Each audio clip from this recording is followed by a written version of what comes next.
sicuramente per voce, perché qui a Cagliari, ma anche in altre parti della Sardegna, giunge quotidianamente la mattina con una trasmissione radiofonica che anima la rivoluzione del Sulcis e non solo. Lui è un editore, è un anchorman radiofonico televisivo, ma è soprattutto uno che ha scelto di mettersi in trincea per il futuro del suo territorio. Lui è Luciano Lamattina.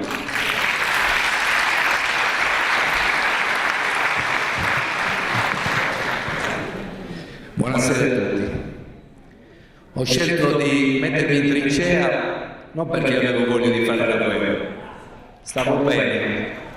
La mia radio, il mio stabilimento al mare, la televisione, non avevo tempo per andare a fare la guerra. E invece mi hanno costretto. Mi hanno costretto a scendere in campo, a parlare di politica, a parlare di disperazione. Guardate, facevo una trasmissione in radio che era una festa, andavo lì a divertirmi, ridevo, giocavo con gli ascoltatori, non è più possibile. Da quando ho deciso di fare una trasmissione con il microfono aperto, non arrivano altro che urla di disperazione, richieste di aiuto. Ogni mese regaliamo 5 bombole alle famiglie che non se le possono comprare. Ogni mese facciamo collette, grazie alla gente che ci ascolta e che ci aiuta, per pagare le bollette della luce. Ci stanno staccando l'acqua, diamo l'acqua a tutti, ai sardi gliela stacchiamo, ai poveri sardi li lasciamo senza acqua. Ma che paese è questo? Io vi dico che non so se vi siete resi conto, ma siamo diventati l'Italia un paese invivibile, un paese dove chi fa impresa è penalizzato, è trattato come un delinquente. Paghiamo il 70% di tasse. Paghiamo il 70% di tasse. Sono qui per portarvi la voce anche degli artigiani e commercianti del Sulcis. La signora veniva da Iglesias, ha detto la città più povera d'Italia. Io vengo da Carbone, figurati, siamo più poveri di Iglesias. E allora siamo i più disperati, i più emarginati, ci stanno chiudendo le fabbriche, ci stanno chiudendo tutto, non ci hanno fatto sviluppare il turismo perché abbiamo la base militare, non dobbiamo crescere troppo perché se no disturbiamo. Vi dico solo questo, che agli operatori balneari danno un incentivo per assumere nei mesi di maggio e di ottobre. Però le esercitazioni finiscono a fine giugno e iniziano il 20 settembre. Voi li volete vedere i turisti, i tedeschi che arrivano, vedono questo bel mare, questa tranquillità e poi tutto ad un tratto si sentono bombardati.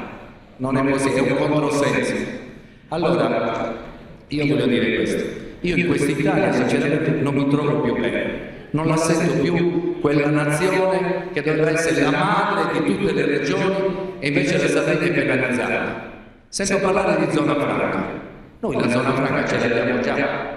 Noi siamo la zona franca dell'Italia, di quell'Italia che ci utilizza per le sue basi militari, per far arricchire quei 4 signori della Tirrenia, per far arricchire i padroni dell'eolico.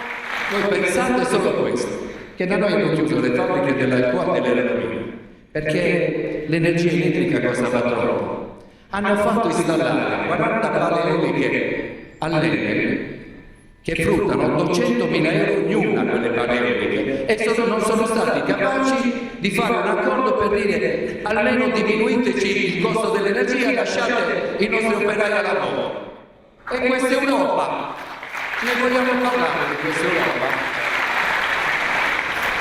che preferisce mandare a casa gli operai, mantenerli in cassa integrazione senza lavorare, perché non si può dare l'aiuto alle aziende che consumano tanto, che pagano troppo l'energia, perché noi la paghiamo il 50 e il 60% in più delle altre parti. Ma di che cosa dobbiamo vivere? Il turismo non lo possiamo fare, perché lo sapete che io mi parlo di Portofino, Cioè in estate non c'è l'acqua sufficiente, ma non è che non abbiamo acqua, perché l'acqua, grazie a Dio, mi ricordo che Mauro aveva fatto i collegamenti con le reti, adesso ce l'abbiamo.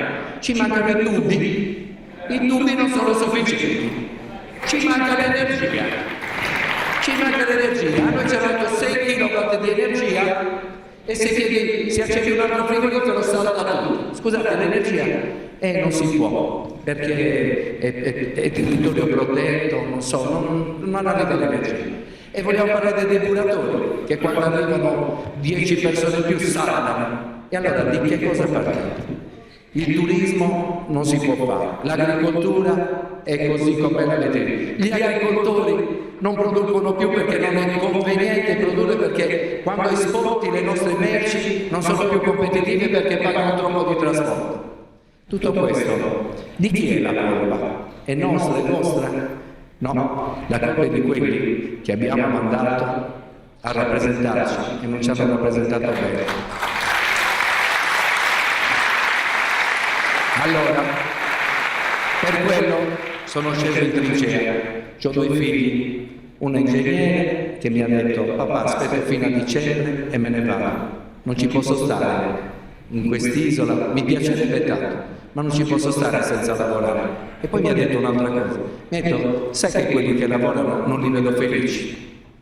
E allora, se noi non siamo felici quando siamo disoccupati, non siamo felici neanche quando andiamo a lavorare, com'è che possiamo essere felici? Ve lo dico io, noi ci dobbiamo liberare, noi dobbiamo tornare a prendere in mano la nostra Sardegna, la nostra vita, il nostro destino e fare le scelte che ci porteranno a migliorarci tutti, non solo quei pochi. Qui o ci salviamo tutti o non si deve salvare nessuno, perché fino adesso in pochi si sono salvati. Quelli che sono andati e ci hanno venduto, si sono venduti tutta la popolazione per stare bene loro, per fare la bella faccia con i loro partiti, con i loro capi. Non ci sta più bene questa cosa.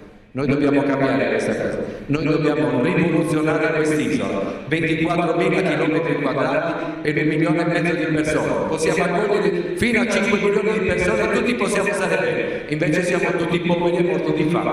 Grazie. Grazie Luciano. Grazie Luciano.